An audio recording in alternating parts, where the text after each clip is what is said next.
Hello friends, welcome to study with Mayank. Myself Shanti. Friends, हम chapter 13 पढ़ रहे थे। चैप्टर 13 था हमारा विद्युत धारा के चुंबकीय प्रभाव। तो इसमें हम आज देखेंगे 13.4 विद्युत मोटर। तो वीडियो शुरू करने से पहले हम मेडिकल साइंस में चुंबक के इम्पॉर्टेंस के बारे में जानेंगे। ठीक है, तो फ्रेंड्स आप एमआरआई के बारे में जानते हो। एमआरआई का फुल फॉर्म होता है मैग्नेटिक रिजोनेंस इमेजिंग, मतलब चुंबकीय अनुनाद प्रतिबिंबन। तो फ्रेंड्स, विद्युत धारा जो है वो हमेशा चुंबकीय क्षेत्र उत्पन्न करता है और यहाँ तक कि हमारे शरीर में तंत्रिका कोशिकाओं के जो हमारी तंत्रिका कोशिकाएं हैं उनमें गमन करने वाली जो दुर्बल आयन धाराएं हैं वो भी चुंबकीय क्षेत्र उत्पन्न करती हैं। और जब हम किसी वस्तु को छूते हैं तो हमारी तंत्रिकाएं एक विद्युत आवेग का उस पेशी तक वहन करती है ना, एक आवेग का वहन करती है जिसका हमें उपयोग करना है। ठीक है, तो ये आवेग एक अस्थायी चुंबकीय क्षेत्र उत्पन्न करता है और ये क्षेत्र बहुत ही दुर्बल होते हैं। मान लीजिए पृथ्वी के चुंबकीय क्षेत्र की तुलना में इसमें उसके 1/1000 भाग के बराबर होता है, मतलब बहुत सूक्ष्म होता है। ठीक है, मानव शरीर के 2 मुख्य भाग जिनमें चुंबकीय क्षेत्र का उत्पन्न होना महत्वपूर्ण है वो है हृदय और मस्तिष्क। ठीक है, तो शरीर के भीतर चुंबकीय क्षेत्र शरीर के अलग अलग भागों के प्रतिबिंब प्राप्त करने का आधार बनता है। ओके, तो ऐसा एक विशेष तकनीक जिसे चुंबकीय अनुनाद प्रतिबिंबन मैग्नेटिक रिजोनेंस इमेजिंग मतलब एमआरआई कहते हैं। ठीक है, इसी का उपयोग किया जाता है और चिकित्सा निदान में इस जो प्रतिबिंब है, हमारे शरीर का जो प्रतिबिंब प्राप्त होता है उसका विश्लेषण किया जाता है और फिर चिकित्सा में उसका यूज़ किया जाता है। ठीक है, और ये सब किसके द्वारा होते हैं? चुंबकत्व के द्वारा ही होते हैं। ठीक है फ्रेंड्स, तो ये रहा एमआरआई। ओके, चलिए अब आगे देखते हैं 13.4 विद्युत मोटर। तो विद्युत मोटर क्या है? तो ये एक ऐसी घूर्णन युक्ति है, मतलब घूमने वाली। ठीक है, घूर्णन मतलब घूमने वाली, जिसमें विद्युत ऊर्जा का यांत्रिक ऊर्जा में रूपांतरण होता है। ठीक है, क्या होता है? विद्युत ऊर्जा का यांत्रिक ऊर्जा में रूपांतरण होता है। ठीक है, तो यहाँ पर विद्युत मोटर का यूज़ कहाँ कहाँ होता है? तो पंखों में, रेफ्रिजरेटर और जो मिक्सी होते हैं, वॉशिंग मशीन है, कंप्यूटर है, MP3 और प्लेयर जो हैं उनमें किया जाता है। तो आप जानते हैं कि ये विद्युत मोटर कैसे काम करती है। चलिए देखते हैं। ठीक है, यहाँ पर एक विद्युत परिपथ तैयार किया गया है ना।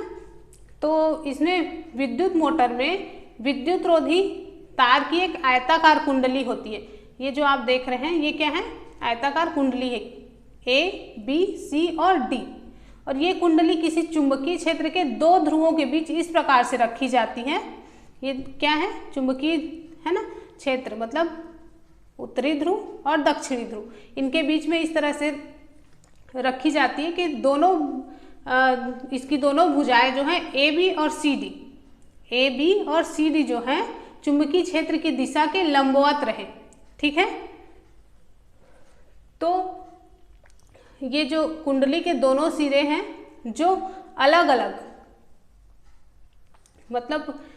ये यहाँ पर आप जो देख रहे हो ये वलय, विभक्त वलय जो लिखा गया है, तो इसके 2 आधे आधे भागों P और Q, ये देख रहे हो, ये अलग भाग है और ये अलग भाग है।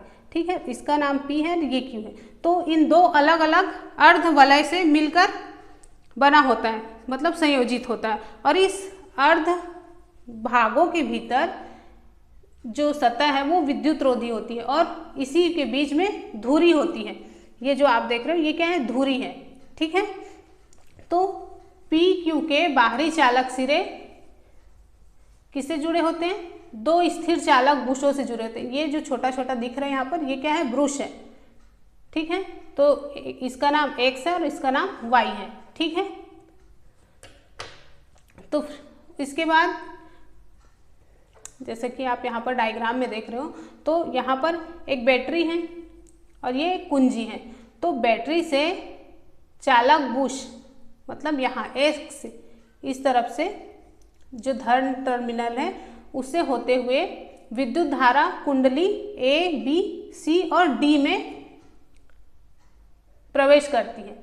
ठीक है, फिर चालक ब्रश वाई से होते हुए बैटरी के दूसरे टर्मिनल, यहाँ से होते हुए दूसरे टर्मिनल मतलब ऋण टर्मिनल पर वापस भी आ जाती है। तो ध्यान दीजिए कि कुंडली में विद्युत धारा इसकी भुजा ए बी में ए से बी की ओर आ रही है ना, फिर सी से डी की ओर प्रवाहित होती है।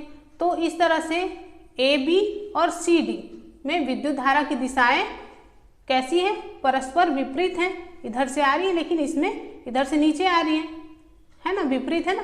तो चुंबकीय क्षेत्र में रखे विद्युत धारावाही चालक पर आरोपित बल की दिशा ज्ञात करने के लिए फ्लेमिंग का बाएं हाथ का नियम है ना, जो हमने 13.13 में पिछले वाले, कहाँ पर, ये इसी में ही है, ये फ्लेमिंग के बाएं हाथ के नियम में हमने देखा था। तो हम ये पाते हैं कि भुजा ए बी पर आरोपित बल इसे ऊपर की ओर धकेलता है, जबकि भुजा सी डी पर जो आरोपित बल है वो इसे नीचे की ओर धकेलता है। ठीक है, तो इस प्रकार किसी अक्ष पर घूमने के लिए जो स्वतंत्र कुंडली है और धुरी है वो वामावर्त घूर्णन करते हैं। ठीक है, इस तरह। और फिर आधे घूर्णन में जो Q है उसका संपर्क बुश X से होता है, फिर P का संपर्क बुश Y से होता है। ठीक है, तो इस तरह से कुंडली में विद्युत धारा जो है उत्क्रमित होकर D C B A के अनुदिश जो है वो प्रवाहित होती है। पहले इधर से प्रवाहित होगी, फिर दूसरे बार इधर से प्रवाहित होगी। ठीक है, तो वह युक्ति जो परिपथ में विद्युत धारा के प्रवाह को उत्क्रमित कर देता है, क्या करता है, उत्क्रमित मतलब उलट देता है ना। पहले इधर से प्रवाहित हुई फिर इधर से, तो वो क्या कहलाती है, उसे ही हम दिक् परिवर्तक कहते हैं, मतलब दिशा को परिवर्तित करने वाला। ठीक है, तो विद्युत मोटर में जो यहाँ पर विभक्त वलय है ना, दिक् परिवर्तक का कार्य करता है। कौन करता है, ये विभक्त वलय P और Q। ठीक है, तो विद्युत धारा के उत्क्रमित होने पर दोनों भुजाओं A, B और C, D पर आरोपित बलों की दिशाएं भी उत्क्रमित हो जाती हैं। तो इस प्रकार कुंडली की भुजा A, B जो पहले मतलब ऊपर की ओर धकेली गई थी, अब नीचे की ओर धकेली जाती है, और कुंडली की भुजा सी डी जो पहले ऊपर की ओर धकेली गई थी अब नीचे की ओर धकेली जाती है। ठीक है, तो प्रत्येक जो है अर्ध घूर्णन के बाद विद्युत धारा के उत्क्रमित होने का क्रम दोहराता रहता है। ठीक है, ये प्रोसेस जो है चलते रहती है, जिसके फलस्वरूप जो कुंडली या धुरी है वो यहाँ पर घूर्णन करते रहती है। ये जो धुरी है वो अपने स्थान पर घूमते रहती है। ठीक है, तो जो मोटर है, जो व्यावसायिक मोटर है, उसमें स्थायी चुंबकों के स्थान पर विद्युत चुंबक का प्रयोग किया जाता है। फिर विद्युत धारावाही कुंडली में फेरों की संख्या बहुत अधिक होती है और कुंडली जो है वो नर्म लौह क्रोड पर लपेटी जाती है। ठीक है, तो वह नर्म क्रोड, लौह क्रोड जिस पर कुंडली को लपेटा जाता है और कुंडली दोनों मिलकर क्या बनाती हैं, आर्मेचर बनाती हैं। ठीक है, आर्मेचर कहलाते हैं, और इससे जो मोटर की शक्ति है वो बढ़ जाती है। किसके द्वारा, आर्मेचर के द्वारा। कौन कौन मिलकर बनाती है आर्मेचर, तो जिस कुंडली पर मतलब जिस क्रोड पर कुंडली लपेटी जाती है वो, और जो कुंडली है वो दोनों मिलकर आर्मेचर कहलाते हैं। ठीक है, जो कि मोटर की शक्ति को बढ़ाता है। तो आपने यहाँ पर देखा विद्युत मोटर किस तरह से काम करता है। ठीक है, चलिए अब आगे देखते हैं 13.5 विद्युत चुंबकीय प्रेरण। तो फ्रेंड्स, हमने पढ़ा है कि जब कोई विद्युत धारावाही चालक किसी चुंबकीय क्षेत्र में इस प्रकार रखा जाता है कि चालक में प्रवाहित विद्युत धारा की दिशा चुंबकीय क्षेत्र के लंबवत हो, तो वो चालक एक बल का अनुभव करता है है ना, जैसे फ्लेमिंग के वाम हस्त के नियम में हमने पढ़ा था। तो इस बल के कारण वो चालक गति करने लगता है। और अब हम ऐसी स्थिति के बारे में पढ़ेंगे जिसमें कोई चालक जो है वो किसी चुंबकीय क्षेत्र में गति कर रहा है या फिर किसी स्थिर चालक के चारों ओर का चुंबकीय क्षेत्र परिवर्तित हो रहा है, बदल रहा है। तो इस स्थिति में क्या होगा, तो चलिए देखते हैं। तो आगे विद्युत चुंबकीय प्रेरण के बारे में जानने से पहले हम माइकल फैराडे के बारे में जानेंगे। तो ये कौन थे, तो माइकल फैराडे ये एक भौतिक वैज्ञानिक थे और इन्होंने जो अपनी औपचारिक शिक्षा है वो प्राप्त नहीं की थी। वो अपने जीवन के शुरुआत में उन्होंने एक दुकान पर, कोई बुक की दुकान थी, वहाँ पर वो जिल्द साजी का काम करते थे। ठीक है, तो फैराडे जो जिल्द साजी के लिए दुकान पर आने वाली पुस्तक जो होती थी उसको वो पढ़ते थे। इससे उनके विज्ञान में जो रुचि थी वो बढ़ने लग गई। ठीक है, उनकी रुचि उत्पन्न हो गई कहना चाहिए। और उन्हें रॉयल इंस्टीट्यूट के वैज्ञानिक सर हम्फ्रे डेवी, है ना, उन्होंने सार्वजनिक व्याख्यान सुनने के, मतलब उनका व्याख्यान जो है वो सुनने का उनको अवसर प्राप्त हुआ। ठीक है, तो उन्होंने जो सर हम्फ्रे डेवी हैं उनके जो लेक्चर्स है उनको उन्होंने ध्यान से सुना और उनका नोट तैयार किया। फिर उनको सर डेवी के पास उन्होंने भेजा। तो इसके बाद उन्हें रॉयल इंस्टीट्यूट में डेवी की प्रयोगशाला में सहायक बना लिया गया। तो फैराडे ने बहुत सी जो क्रांतिकारी खोजें वहाँ पर की थी। उन्होंने विद्युत चुंबकीय प्रेरण और वैद्युत अपघटन के नियम का भी प्रतिपादन किया था। ठीक है, फिर उन्होंने जो उनके और भी वैज्ञानिक कार्य हैं, उनके जो वो भौतिक वैज्ञानिक थे, तो उन्होंने अपने कार्य को आगे जारी रखा। ठीक है, और उनको अपने काम से बहुत अधिक लगाव था, मतलब प्यार था कहना चाहिए। तो 1831 में उन्होंने विद्युत चुंबकीय प्रेरण की खोज की। ठीक है, कब की, 1831 में। तो उसके अनुसार किसी गतिशील चुंबक का उपयोग किस प्रकार विद्युत धारा उत्पन्न करने के लिए किया जा सकता है, ये उन्होंने खोजा। ठीक है, तो चलिए इसको और आगे अच्छे से समझते हैं, विद्युत चुंबकीय प्रेरण क्या होता है उसको।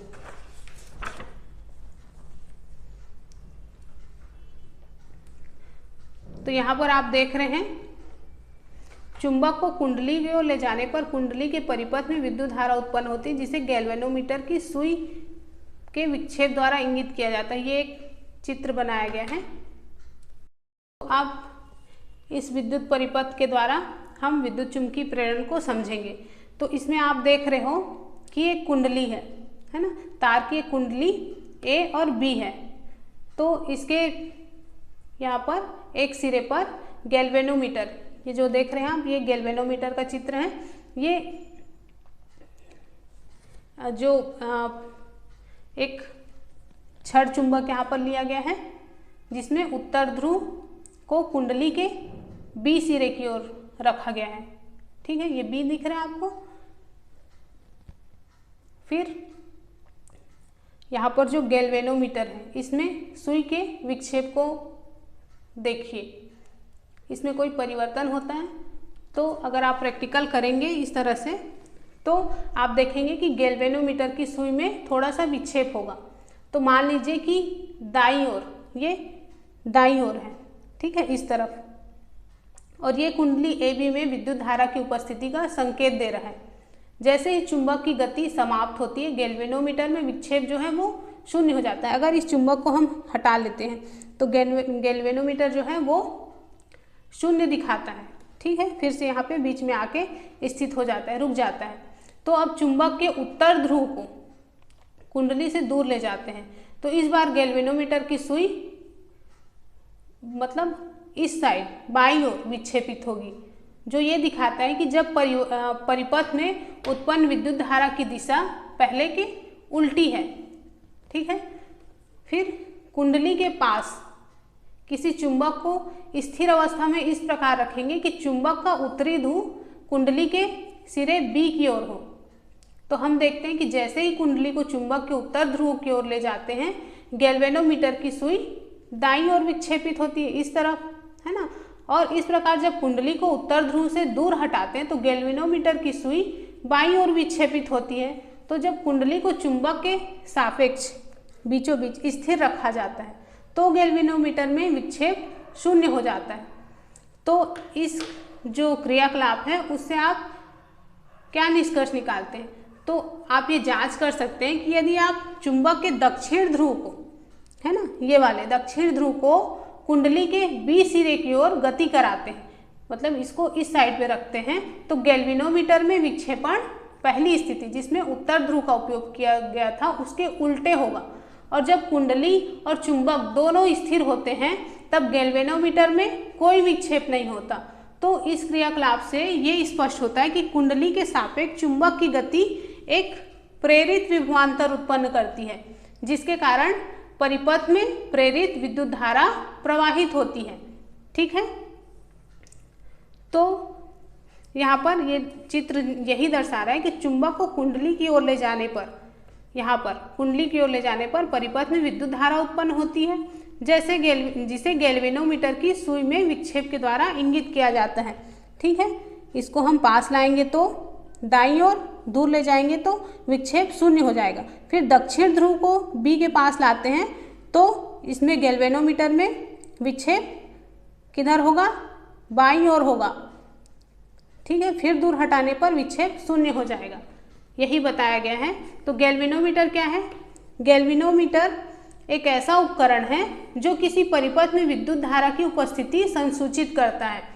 ठीक है, तो यदि इससे प्रवाहित विद्युत धारा शून्य हो तो इसका संकेत जो है, संकेतक जो है वो शून्य पर रहता है ना, बीचों बीच रहता है।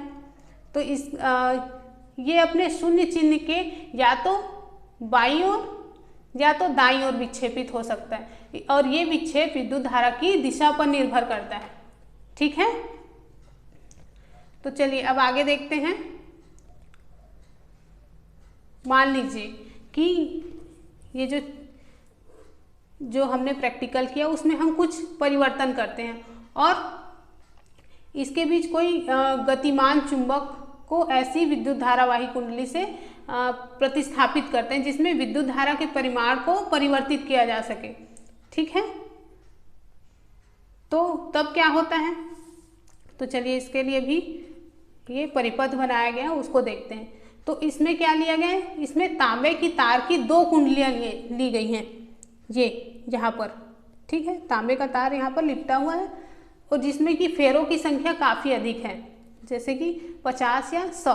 तो इन कुंडलियों को जैसे इसमें चित्र में दिखाया गया है के अनुसार किसी विद्युत रोधी खोखले बेलन पर लपेटकर, इस तरह से ये खोखला गोला है जिस पर कुंडलियों को लपेटा गया है, ये पहला और ये दूसरा।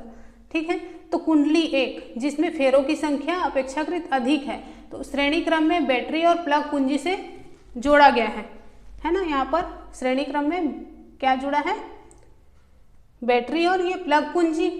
ठीक है, फिर कुंडली 2 को गैल्वेनोमीटर से जोड़ा गया है, तो कुंजी को हम अगर प्लग में लगाते हैं, फिर गैल्वेनोमीटर पर उसका परीक्षण करते हैं कि इसकी सुई में कोई विक्षेप होता है या नहीं, तो आप देखेंगे कि गैल्वेनोमीटर की सुई तुरंत ही एक दिशा में तेजी से गति करती है, विक्षेपित होती है और उसी गति से फिर से वापस शून्य पर आ जाती है। तो ये कुंडली 2 में मतलब किसी क्षणिक विद्युत धारा का उत्पन्न होना सूचित करता है। ठीक है, जैसे ही विद्युत धारा प्रवाहित होगी तो गैल्वेनोमीटर में क्या होगा? विक्षेप होगा। ठीक है, तो ये चित्र यही दिखा रहा है। पहला जो है कुंडली 1 में विद्युत धारा परिवर्तित करने पर कुंडली 2 में विद्युत धारा प्रेरित होती है। ठीक है, तो बैटरी से कुंडली 1 को जोड़ा गया है, तो आप ये पाएंगे कि ऐसा करने पर कुंडली 2 में क्या हुआ? एक विद्युत धारा प्रवाहित हुई, पर इसकी दिशा पहले से विपरीत होती है, उल्टी होती है। ठीक है, तो इस क्रियाकलाप में हम ये देखते हैं कि जैसे ही कुंडली 1 में विद्युत धारा स्थायी होती है, कुंडली 2 से संयोजित गैल्वेनोमीटर में कोई विक्षेप नहीं होता। और इन जो हम इसमें जो प्रेक्षण करते हैं उससे ये निष्कर्ष निकलता है कि जब भी कुंडली एक में प्रवाहित विद्युत धारा के परिमाण में परिवर्तन होता है तो विद्युत धारा मतलब शुरुआत में या समाप्त होती है, तो कुंडली 2 में एक विभवांतर प्रेरित होता है। ठीक है, तो जैसे ही पहली कुंडली में प्रवाहित विद्युत धारा में परिवर्तन होता है, इससे जुड़े हुए मतलब संबद्ध चुंबकीय क्षेत्र में भी परिवर्तन हो जाता है। तो इस प्रकार दूसरी कुंडली के चारों ओर की चुंबकीय क्षेत्र रेखाएं भी बदल जाती हैं, परिवर्तित हो जाती हैं। ठीक है, तो मतलब इसलिए हम दूसरी कुंडली से संबंध जो चुंबकीय क्षेत्र रेखाओं में परिवर्तन ही उसमें प्रेरित विद्युत धारा उत्पन्न होने का कारण होता है, ये हम निष्कर्ष निकाल सकते हैं। ठीक है, तो वह प्रक्रम जिसके द्वारा किसी चालक के परिवर्ती चुंबकीय क्षेत्र के कारण अन्य चालक में विद्युत धारा प्रेरित होती है, वैद्युत चुंबकीय प्रेरण कहलाता है।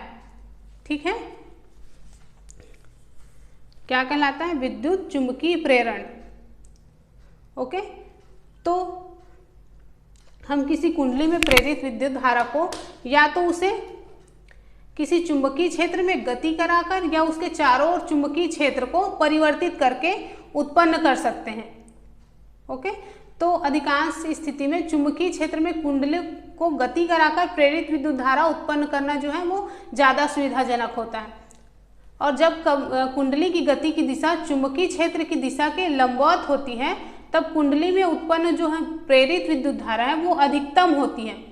तो इस स्थिति में प्रेरित विद्युत धारा की दिशा को ज्ञात करने के लिए हम एक नियम का उपयोग करते हैं। और इस नियम के अनुसार क्या है? इस नियम के अनुसार क्या होता है, आप इस चित्र में देखिएगा। तो मैंने क्या कहा, इस नियम के अनुसार अपने दाहिने हाथ की तर्जनी, ये वाली उंगली जो तर्जनी उंगली है, फिर मध्यमा ये जो नीचे गई है, और ये अंगूठे को इस प्रकार से फैलाइए कि ये तीनों एक दूसरे के परस्पर लंबवत हो। ठीक, तो यदि तर्जनी चुंबकीय क्षेत्र की दिशा में की ओर संकेत करती है तो अंगूठा जो है वो चालक की गति की दिशा बताता है। फिर ये जो मध्यमा है वो चालक में प्रेरित विद्युत धारा की दिशा दर्शाती है, और इसी नियम को फ्लेमिंग का दक्षिण हस्त नियम कहते हैं। ठीक है, क्या कहते हैं? फ्लेमिंग का दक्षिण हस्त का नियम। तो मान लो अगर इसको हम लिखें तो क्या लिखेंगे? जब कुंडली की गति की दिशा चुंबकीय क्षेत्र की दिशा के लंबवत होती है तब कुंडली में उत्पन्न प्रेरित विद्युत धारा अधिकतम होती है। ओके,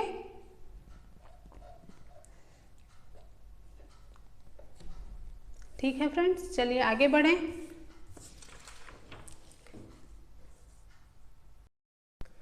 नेक्स्ट है 13.6 विद्युत जनित्र, मतलब इलेक्ट्रिक जनरेटर, विद्युत उत्पन्न करने वाला भी कह सकते हैं इसको। तो पहले हम थोड़ा सा समझ लेते हैं इस डायग्राम के माध्यम से, फिर पढ़ेंगे कि ये क्या लिखा है। ठीक है, वैद्युत चुंबकीय प्रेरण की जो घटना है, इस पर आधारित जिन प्रयोगों को हमने पीछे किया है उसमें उत्पन्न प्रेरित विद्युत धारा का परिमाण जो है प्रायः बहुत कम होता है। ठीक है, जो विद्युत धारा हमको प्राप्त होती है वो बहुत कम मात्रा में प्राप्त होती है, और इस सिद्धांत का प्रयोग घर और जो उद्योग है उसके लिए बहुत अधिक परिमाण की विद्युत धारा उत्पन्न करने में भी किया जाता है। पर विद्युत जनित्र मतलब विद्युत जनरेटर में क्या किया जाता है? यांत्रिक ऊर्जा का उपयोग चुंबकीय क्षेत्र में रखे किसी चालक को घूर्णी गति प्रदान करने के लिए किया जाता है।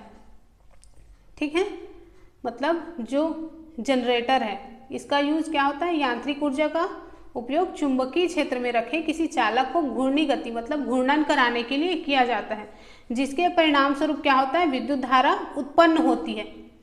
ठीक है, तो चलिए इसको जो इसका कार्य है वो किस प्रकार से होता है उसको समझते हैं। ठीक है, यहाँ पर विद्युत जनित्र के सिद्धांत को दर्शाया गया है चित्र के माध्यम से, मतलब परिपथ बनाकर। तो इसमें आप देख रहे हैं कि विद्युत जनित्र में एक घूर्णी आयताकार कुंडली होती है जिसका नाम है A, B, C और D, ठीक है, जिसे किसी स्थायी चुंबक के दो ध्रुवों के बीच रखा जाता है। ये दो स्थायी चुंबक हैं N और S, इसके दो ध्रुव हैं, इसके बीच में रखा गया है। तो इस कुंडली के दो सिरों को दो वलय, ये जो पहला सिरा है और ये दूसरा सिरा है, इसको दो वलय, ये जो है वलय है R1 और R2, यहाँ पर R1 दिख रहा है आपको और ये है R2, ये R1 और ये R2, ठीक है, इस तरह से संयोजित किया गया है। फिर दो स्थिर चालक ब्रुश मतलब B1 और B2, यहाँ पर आप छोटा सा देख रहे हैं निकला हुआ, ये क्या है, ब्रुश है। तो इसके बीच में अलग अलग रूप से किससे जोड़ा गया है, B2 किससे जुड़ा है, R1 और B2 R1 से जुड़ा है और B1 R2 से, ठीक है। इस पर दबा के रखा जाता है इसको। तो दोनों वलय R1 और R2, ये R1 और R2 मतलब अंदर से धुरी से जुड़े होते हैं। ये क्या है, ये धुरी है, ठीक है, जैसे हमने पिछले चित्र में देखा था। तो ये धुरी से जुड़े होते हैं और चुंबकीय क्षेत्र के भीतर स्थित कुंडली को घूर्णन गति देने के लिए इसकी धुरी को यांत्रिक रूप से बाहर से घुमाया जा सकता है, या ये जो धुरी इसको बाहर से घुमाया जा सकता है। और दोनों ब्रुशों की सहायता से इसके बाहरी सिरे से परिपथ में विद्युत धारा के प्रवाह को दिखाने के लिए ये क्या गैल्वेनोमीटर से संयोजित किया गया है, ठीक है। किसको, ये ब्रुश जो B2 है इसको इधर से जोड़ा गया है, B1 को जोड़ा गया है किससे, गैल्वेनोमीटर से, ठीक है।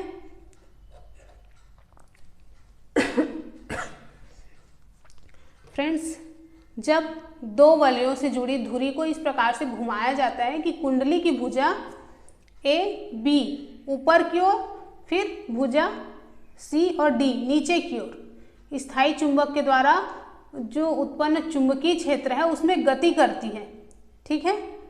तो कुंडली चुंबकीय क्षेत्र के रेखाओं को काटती है। ये जो कुंडली है वो क्या करती है, चुंबकीय क्षेत्र रेखाओं को काटती है। तो मान लीजिए कुंडली A, B, C, D जैसे कि इसमें दिखाया गया है, इस तरह से दक्षिणावर्त घुमाया जाता है, इस तरह से। तब फ्लेमिंग का दक्षिण हस्त नियम लागू करने पर इन भुजाओं में A, B और C, D दिशाओं के अनुदिश जो प्रेरित विद्युत धारा है वो प्रवाहित होने लगती हैं, इस तरह से, ठीक है। विद्युत धारा तीर के निशान के द्वारा दर्शाया गया है। तो इस प्रकार कुंडली में A, B, C और D के दिशा में प्रेरित विद्युत धारा प्रवाहित होती है, ठीक है। तो यदि कुंडली में फेरों की संख्या अधिक है तो जो प्रत्येक फेरे में उत्पन्न प्रेरित विद्युत धारा मतलब मिलकर एकत्रित होकर कुंडली में एक शक्तिशाली विद्युत धारा का निर्माण करती है। इसका कहने का मतलब ये है कि जो बाहरी परिपथ है ना, B2 से B1 की दिशा में विद्युत धारा प्रवाहित होती है, इस तरह से, ऐसे। फिर आधे घूर्णन के बाद इस तरह से अर्ध घूर्णन के पश्चात इतने तक होगा आधा घूर्णन। तो इसके बाद भुजा C और D ऊपर की ओर और भुजा A, B नीचे की ओर जाने लगती है। इसके बाद इन दोनों भुजाओं में प्रेरित विद्युत धारा की दिशा जो है वो बदल जाती है, परिवर्तित हो जाती है और D, C, B, A के अनुदिश जो नेट प्रेरित विद्युत धारा है वो प्रवाहित होती है। तो इस प्रकार अब जो बाह्य परिपथ है उसमें B1 से B2 की दिशा में विद्युत धारा प्रवाहित होती है, इस तरह से, ठीक है। तो फिर जो प्रत्येक आधे घूर्णन के बाद क्रमिक रूप से इन दो भुजाओं में विद्युत धारा की ध्रुवता जो है वो बदलती रहती है, परिवर्तित होती रहती है। ऐसी विद्युत धारा जो समान काल अंतरालों के बाद अपनी दिशा में परिवर्तन कर लेती है उसे प्रत्यावर्ती धारा कहते हैं। क्या कहते हैं? प्रत्यावर्ती धारा। देखिए यहाँ पर लिखा है कि प्रत्यावर्ती धारा क्या होती है? ऐसी विद्युत धारा जो समान कालांतरालों के पश्चात अपनी दिशा में परिवर्तन कर लेती है। एसी मतलब अल्टरनेटिव करंट कहलाती है और विद्युत उत्पन्न करने की इस युक्ति को प्रत्यावर्ती विद्युत धारा जनित्र कहते हैं। ठीक है। फिर दूसरा है दिष्ट धारा। तो वह विद्युत धारा जो सदैव एक ही दिशा में बहती है, वह जिसकी ध्रुवीयता नियत रहती है, डीसी कहलाती है या फिर दिष्ट धारा कहलाती है। तो फ्रेंड्स, दिष्ट धारा या डीसी जिसमें समय के साथ दिशा में परिवर्तन नहीं होता है, तो इसको प्राप्त करने के लिए अलग प्रकार के दिक् परिवर्तक का उपयोग किया जाता है। तो इसके साथ एक बुश जो है वो हमेशा ही इस भुजा के संपर्क में रहता है जो चुंबकीय क्षेत्र में ऊपर की ओर गति करता है, जबकि दूसरा बुश हमेशा नीचे की ओर गति करने वाली भुजा के संपर्क में रहता है। तो हम मतलब जो विभक्त वलय है, ये वाला भाग है जो विभक्त वलय, इस चित्र में देखिए आप विद्युत मोटर वाले में ये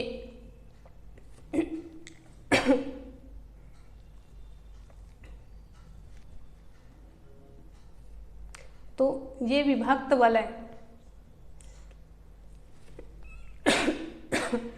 दिक् परिवर्तक की तरह कार्य करता है। ठीक है। तो इसमें आप देख चुके हैं। तो इस प्रकार की व्यवस्था के साथ एक दिशिक विद्युत धारा उत्पन्न होती है। इस प्रकार के जनित्र को दृष्ट धारा या डीसी कहते हैं, डीसी जनित्र कहते हैं। ठीक है, जिसमें इस तरह की व्यवस्था होती है। और ये क्या है? एसी जनित्र है, ये वाला पीछे आपने जो देखा ये क्या है? एसी जनित्र मतलब अल्टरनेटिव करंट जनरेटर। तो फ्रेंड्स, दृष्ट धारा और प्रत्यावर्ती धारा के बीच ये अंतर है कि दृष्ट धारा हमेशा एक ही दिशा में प्रवाहित होती है, जबकि प्रत्यावर्ती धारा एक निश्चित समय के बाद अपनी दिशा बदल लेती है, मतलब उत्क्रमित करती रहती है। तो आजकल जितने भी विद्युत शक्ति संयंत्र स्थापित किए जा रहे हैं उनमें से अधिकांश में प्रत्यावर्ती विद्युत धारा का उत्पादन होता है। और भारत में उत्पादित प्रत्यावर्ती विद्युत धारा मतलब हर 1/100 सेकेंड के बाद अपनी दिशा उत्क्रमित करती रहती है। मतलब इस प्रत्यावर्ती धारा मतलब एसी की आवृत्ति 50 हर्ट्ज है और डीसी की तुलना में एसी का एक बहुत इम्पॉर्टेंट लाभ ये है कि विद्युत शक्ति को दूर स्थानों तक बिना किसी ऊर्जा क्षय के भेजा जा सकता है। ठीक है। नेक्स्ट है 13.7 घरेलू विद्युत परिपथ। तो हम अपने घरों में विद्युत शक्ति की आपूर्ति मुख्य तार, जिसको मेंस कहते हैं, से प्राप्त करते हैं। और ये मुख्य तार या तो धरती पर लगे विद्युत खंभों के सहारे या फिर भूमिगत केबलों के द्वारा हमारे घरों तक आते हैं। और इस आपूर्ति के तारों में से एक तार को जिस पर क्या होता है? लाल विद्युत रोधी आवरण होता है, ये वाला। ठीक है। तो इसको विद्युतमय तार या फिर धनात्मक तार कहते हैं। ठीक है। ये एक विद्युत परिपथ का चित्र दिया गया है जो हमारे घरों में लगे होते हैं। ठीक है। तो ये लाल क्या है? विद्युतमय तार है। फिर दूसरा ये जो काला नीचे आप देख रहे हैं, ये काला रंग का तार है जिस पर काला आवरण होता है, उसको उदासीन तार या फिर ऋणात्मक तार कहते हैं।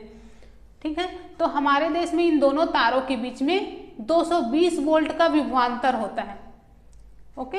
तो घर में लगे मीटर बोर्ड में ये तार मुख्य फ्यूज से होते हुए एक विद्युत मीटर में प्रवेश करते हैं और इन्हें मुख्य स्विच से होते हुए घर के लाइन तारों से संयोजित किया जाता है। ठीक है। ये क्या है? विद्युत प्रदाय बोर्ड का फ्यूज।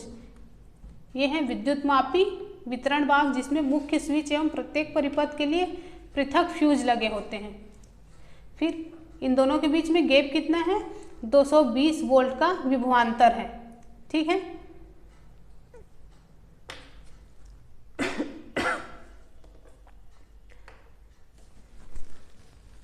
तो इन मुख्य स्विच से होते हुए घर के लाइन तारों में इसको संयोजित किया जाता है और ये तार घर के अलग अलग परिपथ में विद्युत आपूर्ति करते हैं। और प्रायः घरों में 2 पृथक परिपथ होते हैं। एक 15 एम्पियर विद्युत धारा के लिए जिसका उपयोग उच्च शक्ति वाले विद्युत संयंत्र जैसे कि गीजर, एसी, कूलर के यूज़ के लिए किया जाता है। और दूसरा विद्युत परिपथ 5 एम्पियर विद्युत धारा के लिए होता है, जिसको बल्ब, पंखे आदि से चलाए जाते हैं। ठीक है। फिर भू संपर्क तार, जिस पर क्या होता है, हरा कलर, ये आप देख रहे हो, ये क्या है, भू संपर्क तार है। इस पर विद्युत रोधी आवरण होता है हरे रंग का। तो इसको घर के पास में भूमि या फिर बहुत गहराई पर इसको धातु की प्लेट से इसको जोड़ा जाता है। तो इस तार का उपयोग विशेषकर आयरन, टोस्टर, जो टेबल पंखा है, रेफ्रिजरेटर है, तो इस तरह के यूज के लिए होता है। तो इसमें धातु के आवरण वाले जो विद्युत संयंत्र हैं, है ना, ये जो रेफ्रिजरेटर वगैरह हैं, उसके सुरक्षा के उपाय के रूप में इसको रखा जाता है ना। तो धातु के आवरण से संयोजित ये भू संपर्क तार विद्युत धारा के लिए बहुत कम प्रतिरोध का चालन पथ दिखाता है। ठीक है। इससे ये सुनिश्चित होता है कि जो साधित्र है, मतलब जो साधन है, वो धात्विक आवरण में विद्युत धारा का कोई क्षरण होने पर, मतलब कोई विद्युत धारा क्षरित होती है, तो उस साधित्र का विभव जो है भूमि के विभव के बराबर हो जाता है, जिसके परिणाम स्वरूप ये जो साधित्र है उसका उपयोग करने वाला व्यक्ति जो है वो तेज बिजली का झटका लगने से बच जाता है ना। कभी कभी हम घर में आयरन करते होते हैं या फिर कुछ भी काम कर रहे हैं इलेक्ट्रिसिटी वाला, तो हमको झटका नहीं लगता, तो कौन बचाता है, जो भू संपर्क तार है, इसी की वजह से हम बच पाते हैं। ठीक है। तो सामान्य घरेलू विद्युत परिपथ में से किसी एक परिपथ की व्यवस्था आरेख यहाँ पर दिखाया गया है। ठीक है। और प्रत्येक अलग अलग विद्युत परिपथ में विद्युतमय और उदासीन तारों के बीच अलग अलग विद्युत साधित्र को संयोजित किया जा सकता है, और प्रत्येक साधित्र का अपना अलग से ऑफ ऑन स्विच होता है। ठीक है। ताकि अपने ज़रूरत के हिसाब से उसमें विद्युत धारा प्रवाहित की जा सके। और सभी साधित्र, मतलब यहाँ पर साधित्र कहने का मतलब है जो भी हमारे घर में जैसे टेलीविज़न है, रेफ्रिजरेटर है, ये सभी को यहाँ पर साधित्र कहा गया, जो भी सामान है ना, बिजली के सामान है उसको। तो ये जो साधित्र है उसमें समान वोल्टता इनको मिल सके, इसके लिए उन्हें समांतर क्रम में संयोजित किया जाता है। ठीक है। पार्श्व क्रम या समांतर क्रम। फिर विद्युत फ्यूज। विद्युत फ्यूज क्या है, तो सभी घरेलू जो परिपथ है उसका एक महत्वपूर्ण अवयव क्या है, विद्युत फ्यूज है। तो पिछले चैप्टर में हमने देखा था 12.7 में हमने पढ़ा था कि हम ये जो विद्युत फ्यूज है उसके सिद्धांत और उसकी कार्यविधि के बारे में पढ़ा था हमने। विद्युत परिपथ में लगा फ्यूज परिपथ और साधित्र, मतलब जो सामान है उसके अतिभारण के कारण होने वाले क्षति से उसको बचाता है। ठीक है, हाई वोल्टेज से। तो जब विद्युतमय तार और उदासीन तार दोनों सीधे संपर्क में आ जाते हैं, है ना, तो अतिभारण हो सकता है। और ये तब होता है जब तारों का विद्युत रोधन, जो विद्युत रोधी उसमें पदार्थ जो लगा होता है वो क्षतिग्रस्त हो जाता है, या फिर साधित्र में कोई दोष आ जाता है, मशीन में कोई खराबी आ जाती है। तो ऐसी स्थिति में किसी परिपथ में विद्युत धारा अचानक से बहुत अधिक हो जाता है, हाई हो जाता है, तो इसको ही लघु पतन या शॉर्ट सर्किट कहते हैं। ठीक है। विद्युत फ्यूज का यूज विद्युत परिपथ और विद्युत साधित्र को जो अवांछनीय उच्च विद्युत धारा के प्रवाह को समाप्त करके संभावित क्षति से बचाना है। ठीक है। फ्यूजों में होने वाला जो जूल तापन है वो फ्यूज को पिघला देता है, जिससे विद्युत परिपथ टूट जाता है, और आपूर्ति वोल्टता में जो दुर्घटनावश होने वाली वृद्धि है तो उससे कभी कभी अधिभारण हो सकता है, और कभी कभी एक ही सॉकेट में बहुत से विद्युत साधित्रों को संयोजित करने से भी अधिभारण हो जाता है। ठीक है। तो फ्यूज क्या करता है, इन सब से जो परिपथ है उसकी रक्षा करता है ताकि आग न लगे और कोई बड़ी दुर्घटना ना हो जाए। ठीक है फ्रेंड्स, तो ये चैप्टर यहाँ पर ख़त्म होता है। कल से हम अगला चैप्टर शुरू करेंगे। ओके, तो फ्रेंड्स अगर वीडियो पसंद आता है तो प्लीज़ लाइक शेयर किया कीजिए। तो मिलते हैं नेक्स्ट वीडियो में। Okay, bye bye.